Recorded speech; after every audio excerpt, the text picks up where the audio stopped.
Colorado Water, an examination of its past, present, and future. I'm Michael Engel, your host. We're glad that you've joined us for this continuing series, again, looking at Colorado Water, its past, present, and future. Throughout these various segments, we hope that you've taken advantage of the websites and other sources of information we've provided at the bottom of the screen or at the conclusion of each video segment. We urge you to go out and look at that information. There's a lot of great information, and you get a little beyond what we're doing here. We have some wonderful guests in the studio here, and let me begin introducing them for this particular segment. One of our previous guests, and we're glad to have him back, is Jim Broderick, who is the Executive Director of the Southeastern Colorado Water Conservancy District. Jim, glad to have you back with us. Nice to be back. Always nice talking to you guys. We're going to be coming around to you and picking your brain here about the Conservancy District and looking at what you've done in the past and where you're headed. Also a key and critical figure at the Southeastern Colorado Water Conservancy District is Mr. Reed Dills. Reed is a outdoorsman extraordinaire. I think that's a fair you're so kind. Title. But you're also, of course, a member of the board of the Conservancy District from Chaffee County. You were also instrumental in forming the Arkansas River Headwater Rec Area. And we're also going to be asking for some of your input on talking about the Voluntary Flow Management Program and the backdrop to that and the history. And so we're glad to have you here. Thanks for inviting me. And last but certainly not least is Andy Ninus, who is the owner of Echo Canyon River Expeditions. And no pun intended, but we're going to ask you to take us to the river's edge and look at the water from your perspective as a businessman and the recreational side and that industry, and really kind of get a portrait of that. So welcome, Andy. You bet. Thank you for letting me join you today. Yeah, and again, we hope that these video segments have been informational, but also will begin to pose a question in your mind and will spark further discussion with yourself and family and friends. Let me start with Jim. The Southeastern Colorado Water Conservancy District was born out of the FRI-ARC project.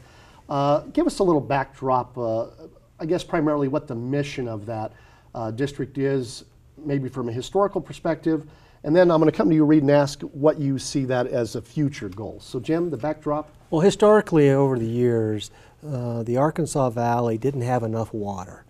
We're looking for more water to increase the productivity of agriculture and to provide water for growing communities. In the early 30s, the citizens of the valley looked at how to do that, and one of the ways to do that is to bring water from the west slope to the east slope, called Trans-Mountain Diversions. And the Frying Pan Arkansas project is one of those. And it brings water from the west slope to the east slope. It allows us to take the water and apply it to municipals and industrial and agriculture. It allowed us to build the infrastructure necessary to collect the water on the west slope and then store it on the east slope. Once we get it stored, then we take it and allocate it to all those entities. And so that's the original intent of the Frying Pan Arkansas project. And if you imagine the time frame in which that was done, it was a lofty, amazing, amazing thought, very creative, and an amazing job of engineering. Yeah, and I'm not sure. And again, we did a segment earlier in this series on the FRI-ARC project, and I'm not even sure we were able to do it justice in terms of really trying to explain just how monumental of a project that was. Correct. But there are some lengthier kind of consequences, if you will, positive and negative. And Reed, I want to get your perspective, again, as a board member of the Southeastern Colorado Water Conservancy District. And what do you see now as the future goal of the Conservancy District? Well, first of all, to continue on doing the great job they've been doing all these years, but and also hopefully in the future being able to supply additional water by enlarging Twin Lakes and Pueblo reservoirs. And one of the unintended consequences of the FRI-ARC project was that they became heavily involved in recreational flows on the Arkansas River. And fortunately, a combination of the way the legislation was written and the change in Colorado water law, it made it possible to actually have a voluntary flow program on the river. And they've been very supportive of that and continue to be very supportive of that program.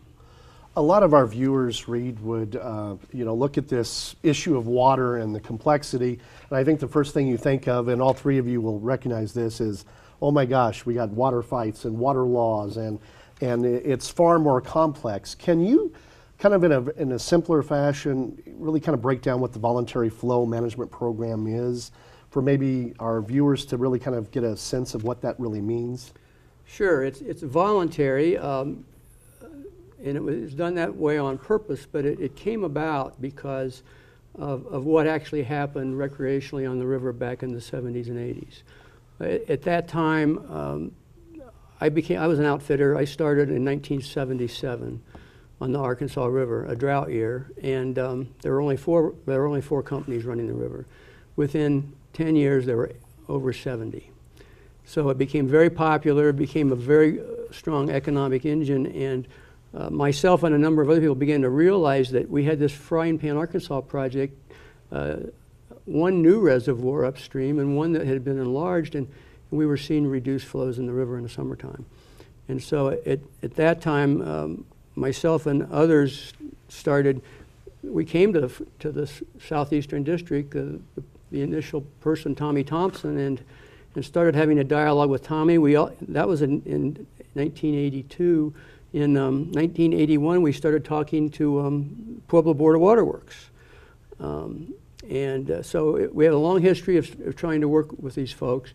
And we also realized that we had an issue, the Bureau of Reclamation, because they're the ones that actually control when they turn the water on and right, off. on and off, On and off. Okay. We realized that we had to get them in the game. And it took from basically 1981 until 1989 when a fortuitous event occurred, and that was the repair of the reservoir, Twin Lakes Reservoir. Okay.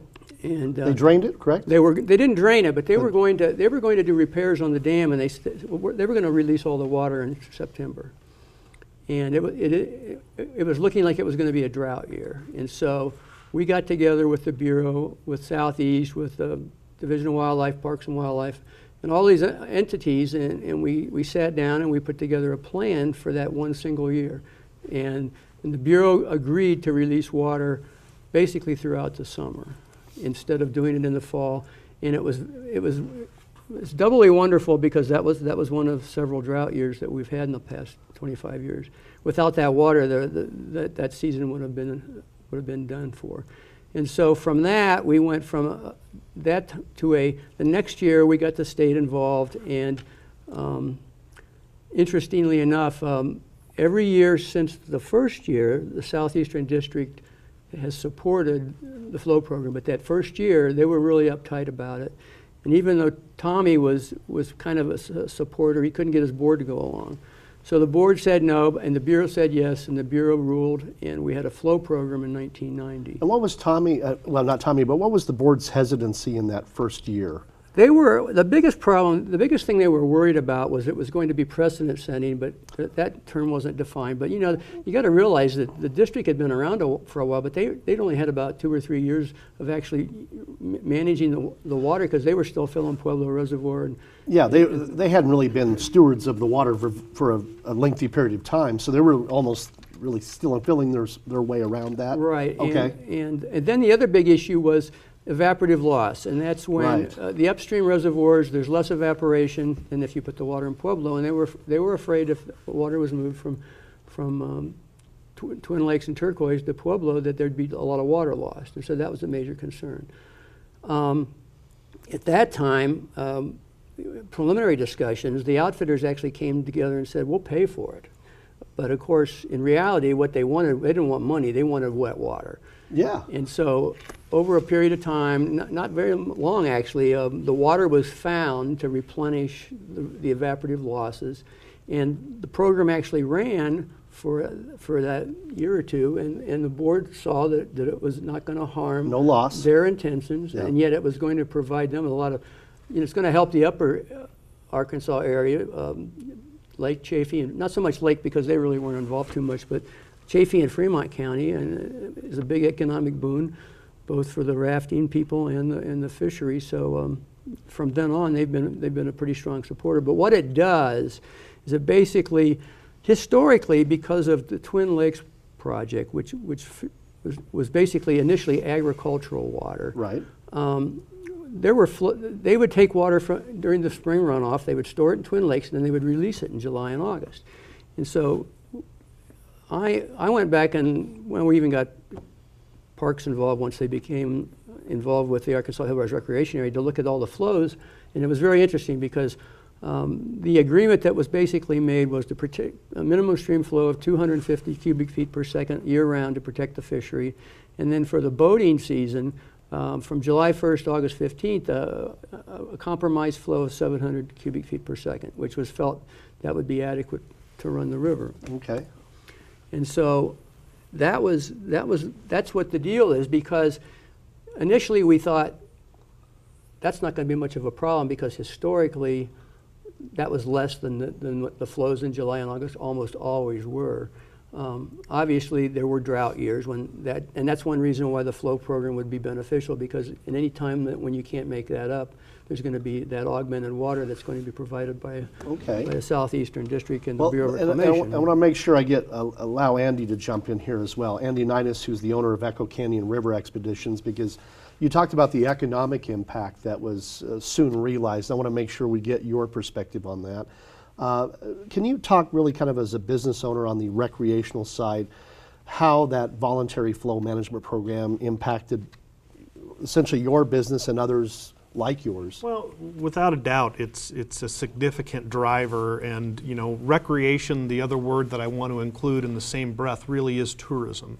Okay. Because the vast majority of visitors who come and enjoy the Arkansas are from outside the state of Colorado. Certainly Colorado is the citizens of Colorado are the primary beneficiary. You can come down from Denver, Colorado Springs. You can join myself or any outfitter and have a wonderful day or multi-day experience on the Arkansas River. Without the voluntary flow management program, augmenting that very specific period of July 1st to August 15th, we lose the opportunity to share something very special and very unique, especially in drought years. To give you an idea as far as numbers, typically, and to pick a round number that I can validate, we're seeing about 210,000 visitors a year that come to the Arkansas. I did a little quick math looking at 2010 through 2012, and on average, the voluntary flow management program is able to be in parallel with about 60+% of those visitors. Wow. So it is significant. That's significant. And then the Colorado River Outfitters Association, we've put out an economic impact report for the last 24 years.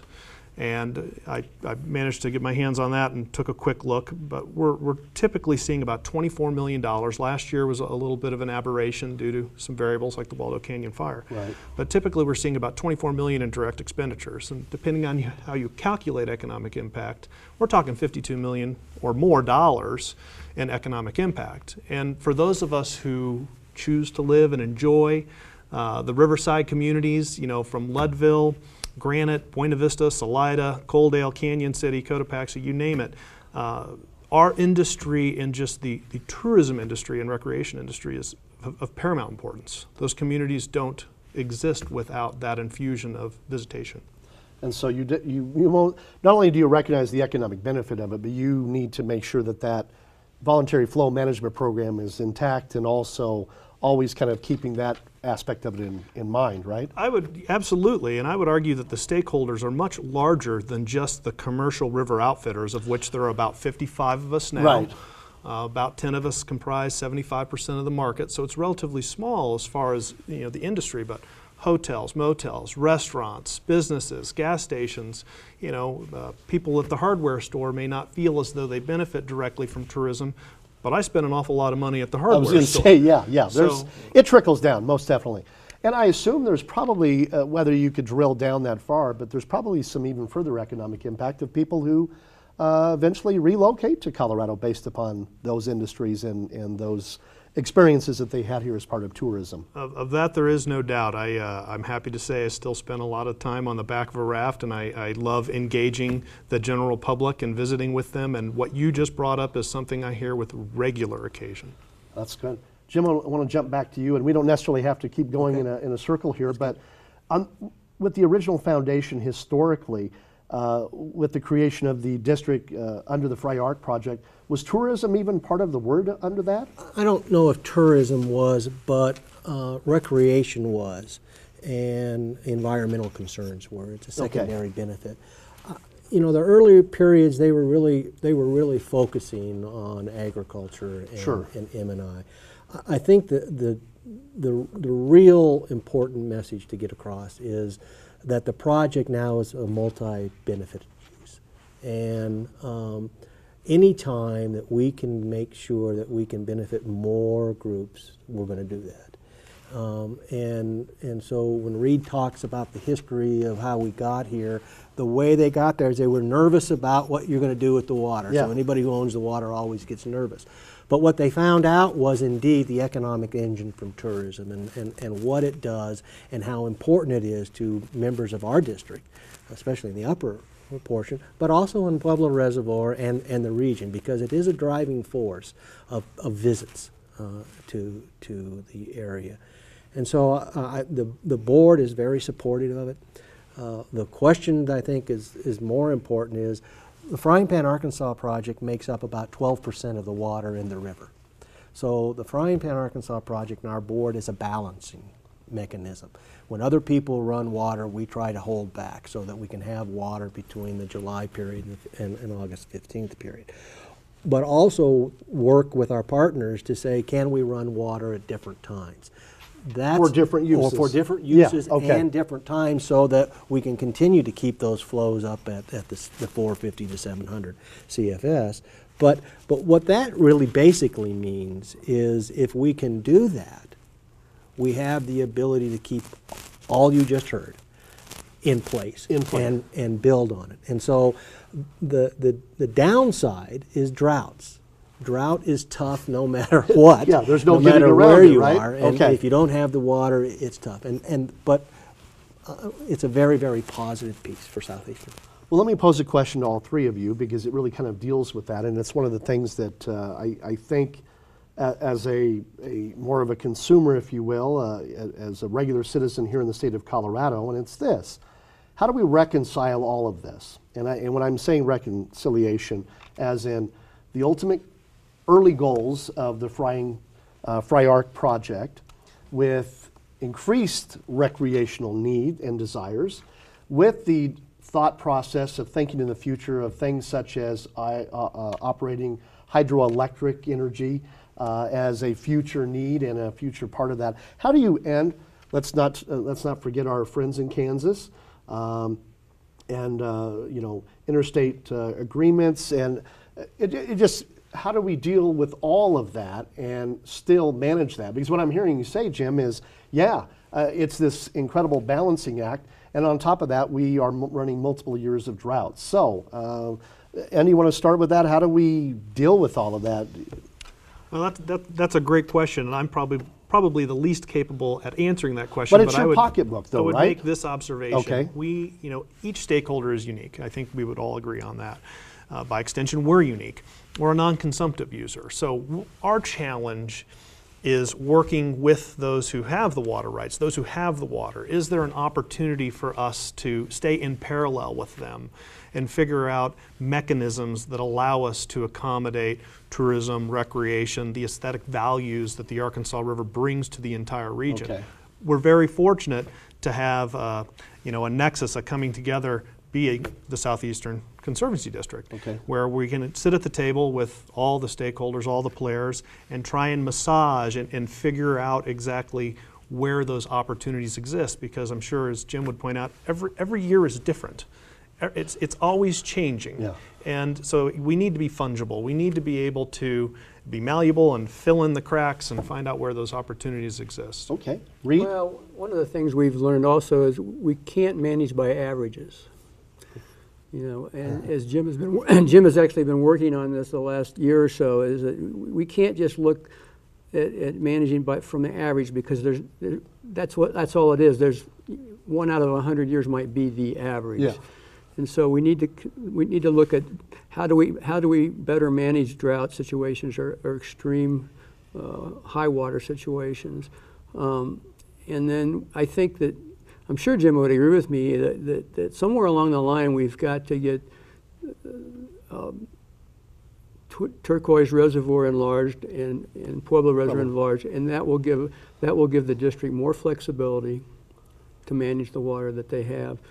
And we're not talking about new water rights. We're talking about just being able to exercise the water rights that we currently have, the existing water rights. So, which will provide more water, and it won't be just for, as Andy was saying, the non-consumptive people use it. They just want to work out a way to get it between point A and point B, and then the consumptive users can then take over from there. But if that doesn't happen, and it's not going to happen tomorrow, but somewhere down the road, it's going to be even more difficult to manage. And also, ag is going to be the one that's hit harder, not so much because of what happens with the district, but just the way water in general goes. Because if we can't get some of that additional water over from the western slope, then cities are going to be buying ag water, which I don't think any of us really would want that to happen. And we're certainly going to come back to that topic, Reed, because I think that's a critical thing, and I know a lot of our viewers are concerned. Jim, your thought on that previous thing of reconciling all of that? That's why it's so complex, because of all the different parties, and all the different parties have needs that they need, and sometimes they don't all match up, or they're directly opposed to one another, and that happens a lot. The issue is flexibility, the ability to adjust to a given year, the ability to understand what you can do. The more flexibility you have, the better chance you are to rearrange. The issue with compacts will always be in compliance with compacts, so it won't be that issue. But it's how the water rights are managed and how you manage the stretch of the rivers. That's the piece that in the earlier years, everybody said, well, here's the average here, and everything's built on average. Well, the reality, Reed just explained very well, is it's not average. Every year is different. Every year has its different challenges. A wet year is just as bad as a drought year for trying to manage a river. One way to manage rivers is putting water in reservoirs and holding them. And so indeed, I strongly believe that the enlargement of reservoirs or new reservoirs allows you to hold the water you have and manage it. It's not a matter of going looking for more water, it's managing the water you have. In very wet years like 2011, we could have stored water If you had the capability. if we had the capability. And so if you had that water could have been made available now when we need to run it in a drought, much more than it is right now.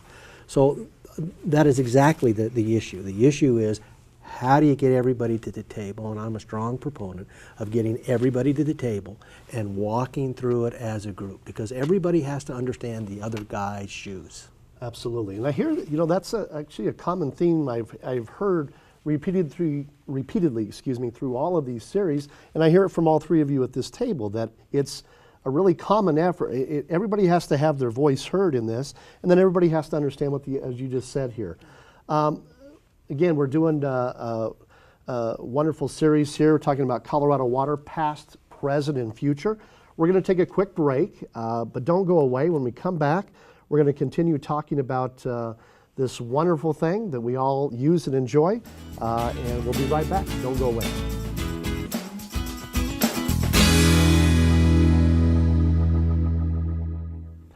And welcome back. We're talking about Colorado water, its past, present, and future. I want to reintroduce our guests here. We've been having a lively discussion talking exactly about that, Colorado water and its past, present, and future. Both coming from the Southeastern Colorado Water Conservancy District. Jim Broderick, the Executive Director. And again, Jim, thank you for being here. My pleasure. Thank you. And it's, let me say this about all three of you. It's nice to see this passion about water. And I've seen that from all of our guests. Reed, who is Reed Dills, who's a board member also with the Conservancy District from Chaffee County, also an instrumental figure in the Ark River Headwater Rec area, and also we've been talking about the Voluntary Flow Management Program. And Reed, glad to have you with us as well. Great to be here. And we're going to get some more information. And again, direct from the river, Andy Ninus, owner and principal of the Echo Canyon River Expeditions, and really kind of giving us that firsthand look of where that recreation piece. And Andy, let me start with you. on this next kind of round of thoughts and discussion about water, past, present, and future. You talked earlier about the economic kind of impact of how this recreational piece, specifically under the voluntary flow management program. But I think, can you talk about how expansive that is? I know the voluntary flow program was really created to increase optimum flow for rafting and fishing, but when you said recreation but also tourism, what are some of the other elements that maybe we're not thinking of in terms of recreation? Do you have some thoughts? You know, I would advocate that there are unintended benefits from the flow program that are much greater than anyone could have anticipated. I think oftentimes the lens is focused on the outfitting community immediately because we are first in line, most certainly. I really would like to turn that around and say, Echo Canyon or any outfitter, we're not the beneficiary. It's the public. It's the public that's the beneficiary. It's the visitor that's the beneficiary. You know, I have always said, I sell two things. I sell fun and memories. That's really what I provide. And when I'm able to express that or share that with Colorado's visitors and they go home to Tulsa, Oklahoma or Kansas City, Missouri or wherever it may be, and they plan on coming back to Colorado that winter because they had such a wonderful time in the summer, you know, it carries over there as well. So the dollars really are exponential as far as the value of the voluntary flow management program. Yes, the immediate consumer benefits, the outfitting industry benefits, but it's the communities, it's the state of Colorado, and therefore it's everyone, every citizen. So we all benefit. Yeah, well, let me give you an example. Sure, The Jim. National Association of Waterworks brought their summer convention here to Colorado and Colorado Springs. And one of the primary concerns they wanted to know is where can we go enjoy the water? Because they're all water people. Yeah, they're water Where can we people. go Yeah, see it? yeah. And so it looked like it was just going to be a conference set in a big city, but they all went up into the rivers. They all went and enjoyed the hospitality of the river or fishing. And nationally, so when you go back to national meetings, and they're always talking about, man, what a really great time, because the Arkansas River is really a good river to ride And do I enjoy.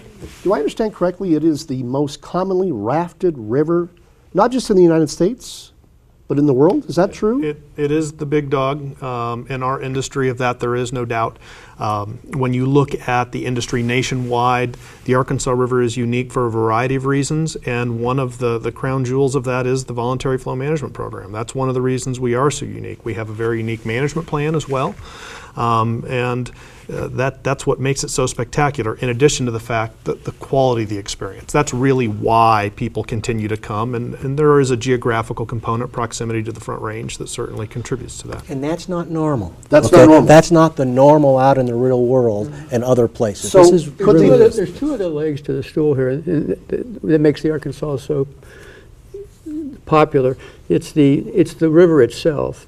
It's just unique in providing some of the greatest whitewater, from the very most difficult to family friendly, that's still exciting. And it's also the creation of the Headwaters Recreation Area between the state parks and the Bureau of Land Management. This was forced on state parks by the outfitters because we were being poorly managed by the Bureau of Land Management. We would give them 3% of our gross every year, and the money would go to Washington, and we weren't seeing any improvements or anything on the river. So over a period of about 2 years, we were able to convince parks to come in and join with the Bureau of Land Management. And this is a unique program. I haven't seen anywhere else in the country that's been able to provide this kind of a recreational area. One can't live without the other, and so we have this unique situation, which now, thanks to Senator Udall, might even get even better because he's proposing a national monument through the. And that on the status river. will change things even Won't change further. much. It'll just add protection. Okay, well, that's a pretty dramatic change, though, right? It won't add it'll basically, it'll maintain the status quo. Okay. And if you've seen what Congress has been trying to do lately, the status quo, finding a way to maintain what we already have is a good thing. Well, is the river so unique geographically, and the voluntary flow program, management program that's attached to it, so unique that it cannot be a model for other states to take a similar approach, or? Yeah, I don't believe so. I believe Okay. I believe it is a model. Okay. And I think there are ways to use it like we use it, to have that dialogue, to have how can you work together and understand all the different engines that operate with it. I believe truly it is a model. And that's why people come and ask, how do you do this? How can we do this? How can we copy or take pieces of yours and work into our world? And that's exciting. That's, no matter where you are, that's Doesn't exciting. matter. Yeah. But let me talk about some of the legal struggles with that, because I think the voluntary flow management program, as you pointed out, is exciting, it's unique, and it's beneficial. But there has been some legal challenges, correct? And maybe Reed, you could speak to this. 2004, 2005, there was something with in-channel or diversions, is that correct? And there was some legal questions of how to define that? Well, I think what's more interesting is to Okay. talk about the one and only lawsuit that contested the flow program in its beginning, and that was brought on by Trout Unlimited after the first year. And again, the immediate effect of that was somewhat detrimental in that the judge decided he would stop the program for about the last 4 or 5 days in August. But in the long run, what it did was it provided a mechanism that allowed the Bureau of Land Management to do a water needs assessment to determine what flows made sense. So there was some actual benefit to the lawsuit in a sense. Exactly. And Okay. the lawsuit never went anywhere. Okay. The lawsuit was dismissed. But one of the things that Trout Unlimited did was they agreed not to go any further because of what the Bureau of Land Management decided to do. And in general, that's been very beneficial. And it's created a template to work with. The template's not perfect. It probably needs some tweaking. But basically, it brought all these other entities together. So not only do we have the outfitters in the Southeast District, we have the Department of Natural Resources. We have what used to be Parks and Wildlife. Now they're combined. And we now have Chaffey County and Trout Unlimited. And those are the players. And then Jim's trying to bring in the non-players who are really players too, like Aurora, Colorado Springs, Pueblo Board of Water Works, and the ag folks, so that everybody kind of can get together and get an understanding. But I think that was the unintended consequences of this lawsuit. The RICDs, and now you're really getting into the weeds when you start talking about recreational in-channel diversions, which have been controversial on other rivers, and there were some changes in the law. The Supreme Court ruled that they were legal, and an in-channel diversion is basically building a structure that allows a kayak or a raft to have an exciting run through a structure, and it's in channel, so it's a non-consumptive use, and it has been determined by the Supreme Court it's legal. But there were some court challenges, and that's pretty much done for now. Chaffey County has 2 RICDs, one in Buena Vista, and one in Salida. Pueblo has one, and Canyon City has the diversions, but they have chosen not to file because they don't really need to, because the Chaffey County diversions have taken care of that. And how that works is very complicated, and it's for every diversion in every river it's different. The requests are different. For example, in Chaffey County, it's primarily to be able to try to maintain some native flows, not trans-mountain flows, but native flows during 2 specific periods of time. One during FIBARC, which is the oldest kayaking race. Since what, 49, I think? I believe it's the 65th annual 65th this annual. year. Okay, wow. First in boating on the Arkansas. And now we have a paddle fest in Buena Vista, which is Memorial Day weekend. Oh, And okay. All right. So those 2 time frames, it helps protect flows to some degree from native flows during those time frames. And every year, I guess, they kind of make a kind of a request. There are other stretches of other rivers that's different. I mean, there's a RICD on the Gunnison. There's an RICD on Clear Creek. There's one up on the Pooter. So there are quite a few of them. And I think, like all the good sites have pretty well been chosen now, so I don't expect to see a lot more just because the towns really like them because it brings people into town. Well, it sounds like some of the early challenges, if you will, or concerns about the voluntary flow management program were already kind of addressed, meaning whether it was some of the early board members of the Conservancy District who had some apprehension in that first year or two, and then maybe some later concerns about what that diversion would look like. But it sounds like everything now has been kind of leveled out in that aspect. But it speaks to something that I have heard so many of our guests, and I think as part of this overall conversation. Is it fair to say that water has become an emotional topic? Or am I off base with that? Is this just... It hasn't become. It's has always been. it always been that way? But there's more people involved with the emotion now than there used to be. Yeah, without a doubt, water is a very emotional piece.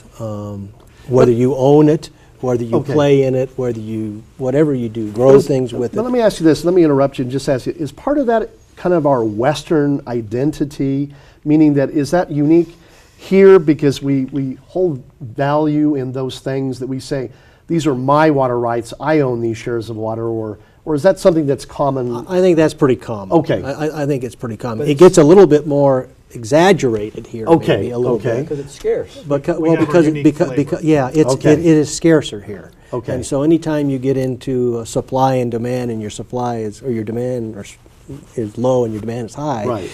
yeah, you're going to And again, it goes back to that question, how do we reconcile all of that? But it is an emotional thing. Well, and it's an emotional thing, and people don't get nervous when you're going to change something. So they have to see what it is first. Okay. And so that's why some of the stuff that Reed was just talking about is, okay, we've kind of seen it, we know what it is, okay, we're all right. And so that's what you see in any type of water issue that I know about is that, yeah, this is, how's it going to hurt me? And now it's shifting to, how's it going to hurt me, but how can I help to get everybody else to be okay? And so you're seeing some shifting on the ability, which is a positive. In my mind, absolutely. incredibly positive. Well, let me talk about one more positive thing I'd like to get all. I know part of what this series, its purpose is, if you will, Colorado Water, Past, Present, and Future, was an educational arm. And I'm going to start with you, Reed. You're an outdoor educator, or at least have been. I guess we can call you that. You're an outdoor educator. But really, for all of you, what is your message to young people who are either interested in water as a career, or they're thinking of, what's your message to young people about conservation or understanding water flow? How do you take this important discussion that you and I are having and our viewers who are interested and take that down to a younger or newer generation? Reed, how do you do that? Well, it's tough. One of the things that we're doing in Trout Unlimited is we're bringing education to the classroom, you know, whether it's the ecology of a stream and trying to educate young kids, both elementary, middle school, and high school. We'd like to reach more people, but that's kind of a beginning. It's a little bit harder to do, let's say at the high school level and the kind of things we're talking about, but you know, some things that could be done would be, you know, bring in speakers like ourselves and go over something that's meaningful to the community. So like in Chaffee County, the voluntary flow program would be a really good thing to try to educate people on. But it's difficult because, as we all realize, and you even mentioned it earlier, as long as the water's coming out of the tap, people don't worry too much about it. And it's just going to become more scarce. So I don't have any major answers. I guess I'd like to see at least maybe some curriculum in the school. Just, I mean, not obviously not a whole course, but as part of the science program or whatever, or even of course they don't teach civics anymore, unfortunately. But you know, it's actually would work well with a civics course. Yeah, and many school districts still do. They may not call it civics, but they certainly are addressing it, probably not at the degree. Andy, I know this is something you and your personnel probably are actually, you get to educate firsthand. We certainly do, and I think members of the Arkansas River Outfitters Association realize they have an opportunity to engage the public and share something with them that they probably don't think of. So I know we impress that upon our guides. We prime them, we equip them with the tools so they can share that information. But I want to go back to what Reed said. I think that it probably should be a little more broad-based. We the human condition tends to take it for granted that which it can most readily access. And water truly is life. That's not a big statement, that's a factual statement. And teaching people to understand at a young age just how important it is, how it touches every aspect of their lives, everything they eat, everything they touch, everything they do, in one way or another, probably was impacted by water at some point. That would be it's a tall order, but if we could do it, we would probably increase the level of dialogue in the future when those people are sitting at this table and it's not necessarily us. Well, if we can envision 50 years ago piping water or running water from one side of a mountain to another or one slope, certainly in this day and age we can move forward. This is a big bill for you as the executive director, Jim. What's your message? Well, I have, I guess, a couple of things. One, I think education of the general public and children is a must. I think it's part of the mandate of being board members, being on boards, being in the profession. That you have to go out and educate. And Reed's right. The education piece is when people don't have it or have too much of it. If it's okay, then they're okay. Yeah. But I think there has been inroads. When you look at the professions across the world, kids know when to turn off the faucet when brushing their teeth. They know how much water, not let it go in the street. They know not to use water to sweep streets. They know to use a broom. In the agricultural business, they understand water probably a little bit better than most of us in urban areas, because it's their livelihood, it's their family's livelihood, so they respect it a little bit more. I'm seeing a lot of that impact for young professionals. You ask how do you get in. The Colorado Water Education Foundation sponsors classes on leadership and how to understand water. Many organizations offer scholarships and work on that. American Water Works Association is one of the largest in the country that works on that. And so I think you're seeing inroads. Do I think you need to have more? Yeah, I do. But I'm in the profession. So Right. Okay. It's that point of view. Well, one thing I've heard, not only maybe implied by many of our guests, is that this is not something we need to scare the community about. And we don't have to cry that we're running out of water. We are just talking about how to educate our communities about how to conserve and use that water in a much different manner. And actually, here's another byproduct. What I'm hearing is that the future holds newer careers in water. Without a doubt. If I'm sitting ready to graduate, either high school, those that are coming, I would say, gee, whatever you touch with water, there is a great probability that you'll have a job for a really long time. Because let me give you an example. Projects that you try to do take 30 years now to put into place. So the longevity piece is not an issue. Right. It takes a long time to do projects. And there are so many fields out there in the water industry, from education, from hydrology, from management, from accounting, you name it, it's all there.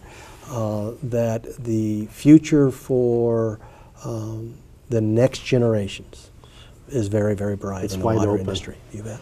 And of course, there's quite a number of jobs for attorneys. Well, besides the attorneys and the engineers, there's all those as well. For you, it is a bright spot. I want to pose a question that I've been asking all of our guests throughout this series, and that is, how do we value water? And I'm not asking you to put a price tag on it, I guess, but it's a question that certainly needs to be asked, and that is, how do we look at this? How do we understand it? And so I don't know if I'm not asking the question fully, but let me run with you, Jim. We'll start with you. How do we value water in the future? I think I'll start with you value water differently when you don't have it. Okay. So the value of water at that point becomes a survival of one's existence if you don't have Okay. water. But I think what you're trying to get at is water traditionally has been a commodity that hasn't been charged for a whole lot. It's not a very pricey product. But I think in the future, with more demands on it, the value of water to be able to exist the way we know now or in the future will become much more valuable. It will become a trading commodity, if you will, one Right. that will determine growths of cities to how large farms and what you can grow in the farming community. Okay. That I think is the value of water. Okay, and that without makes putting sense. dollars on it. Reed, valuing? One of the things that folks in our profession don't talk a lot about is water quality. And I just heard on NPR the other day that the latest report, 30% of the streams in the United States are still polluted severely. And so I think it's a benchmark for what society is concerned about. Do you want you want a high quality of life? And so we need to be able to manage the volume, but we also need to be able to make sure that the volume is safe and usable, not only for us but for the animals and things that live in it. Okay. And so I think, and we all agree that water is life. There's no doubt about it. We can't exist without it, and that it's a scarce resource. So we really need to ingrain that whole concept of both protecting the amount, how we use it, and making sure that it's as clean as possible. Okay. Andy, your thoughts? I think you've had two excellent answers, so Okay. I think I'll try and skew my answer towards the reason I'm here, and I would actually put it back on you. Do you value, a nice rainy day? Do you value the color green? Do you value spending time with your family at the lake? Do you value snow? Do you like to ski? Do you value all the things that are around you that water affects directly? And I think everybody does. The question is, do they really understand how prevalent it is in their life at every moment? Wow, Andy, I thank you. I thought that was, yeah. Colorado Water, its past, present, and future. This has been certainly one of my favorite segments here in talking with you three gentlemen. Jim Roderick, Executive Director, Southeastern Colorado Water Conservancy District. Jim, thank you again for your time, and we hope to have another conversation at some point and to see where the district will be going in the future. Look forward to it and be glad to be here whenever you need us. Reed, thank you, one, for your historical perspective and your passion and your perspective, not only as a board member of the Conservancy District, but certainly with the Ark River Headwater Rec Area and the Voluntary Flow Management Program. I think it's safe to say that a lot of your work and efforts, millions of us have benefited from that. So, Thank you. Andy Ninus, an economic partner here in the state of Colorado. You're a one-man promotional machine, if you will. I'd like to hear your passion about marketing, and I think you spoke very well when you talked about the key word there is tourism. So thank you as well, Thank you very and much. I'll probably see you on the river sometime this summer. Yes, sir. Again, I want to thank all three of our guests, and we hope that our viewers, you're hearing this conversation, and as I said at the outset, I hope that it will spur additional conversations with your family and friends. We hope that you'll take advantage of the websites that we've listed at the bottom of the screen, and also at the conclusion of this broadcast, there will be some additional information. I'm Michael Engel, your host, and we will see you in our next series on Colorado Water, its past, present, and future. Bye-bye.